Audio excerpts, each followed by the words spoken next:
मनमास्ट मलंग, एक नई दुनिया, एक नई साजिश, एक पुरानी मोहब्बत। रात के सन्नाटे में जब पूरे शहर की रोशनियां मद्धम हो चुकी थीं, एक घर ऐसा था जहां सुकून की बजाय तूफान छिपा हुआ था। सिकंदर का घर, वो घर जो बरसों से उसके खानदान की पहचान था, अब उसके हाथ से निकल चुका था। और जिसने खरीदा था वो कोई और नहीं बल्कि कबीर था। वही कबीर जिसे सिकंदर ने कभी हकीर जाना और इस्मा ने जिसे कभी अपने मंसूबे का मेहरा समझा। आगाज़ी साजिश। इस्मा ने बहुत सोच समझकर रिया की शादी कबीर से करवाई थी। एक मंसूबा था उसके पीछे। वो चाहती थी कि रिया को कबीर से तलाक दिलवाए और इसके बाद कबीर को बदनाम करके सब कुछ हथियाए। लेकिन कबीर ने एक कदम आगे बढ़ा दिया। उसने सिकंदर का गिरवी रखा हुआ घर खरीद लिया। और अब इस्मा और सिकंदर न सिर्फ अपने मंसूबे में नाकाम थे बल्कि अपना घर भी खो चुके थे। इस्मा, जो हमेशा शतरंज की चालें बड़ी महारत से चलती थी, अब खुद एक शकस्ता खिलाड़ी की तरह दीवार से लगी थी।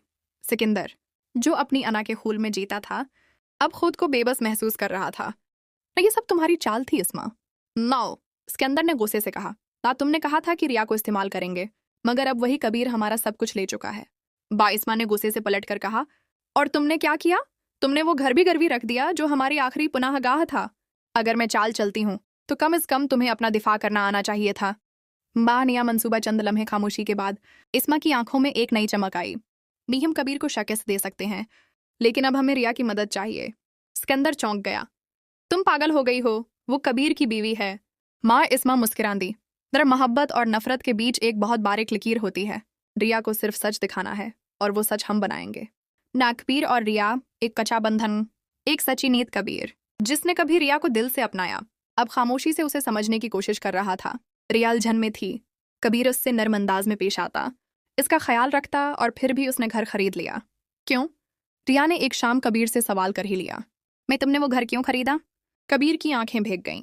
क्योंकि वो सिर्फ एक मकान नहीं था रिया, वो तुम्हारा बचपन था। तुम्हारी हंसी, तुम्हारी दुआएं, तुम्हारी माँ की यादें, वो तुम्हारा हिस्सा था। मैं नहीं चाहता था कि तुम्हारी जिंदगी का वो टुकड़ा किसी अजनबी के हाथ लगे। ये कहते हुए कबीर ने घर के कागजात रिया के सामने रख दिए। ये घर अब तुम्हारा है। मैं तुमसे कुछ नहीं चाहता, सिर्फ इतना कि तुम अपना आप न खो दो सर। इस्मा की एक और चाल। इधर इस्मा ने सिकंदर को समझाया कि अब सिर्फ एक रास्ता बचा है, कबीर और रिया के बीच शक का बीज बो दिया जाए। अगर हम कबीर को एक मौके पर रिया की नज़रों में गिरा दें तो वो खुद कबीर से दूर हो जाएगी। इस्मा ने कहा। और फिर हम रिया को बताएंगे कि कबीर ने यह सब सिकंदर को बर्बाद करने के लिए किया, ना कि उसकी मोहब्बत में जाए। सिकंदर तैयार था।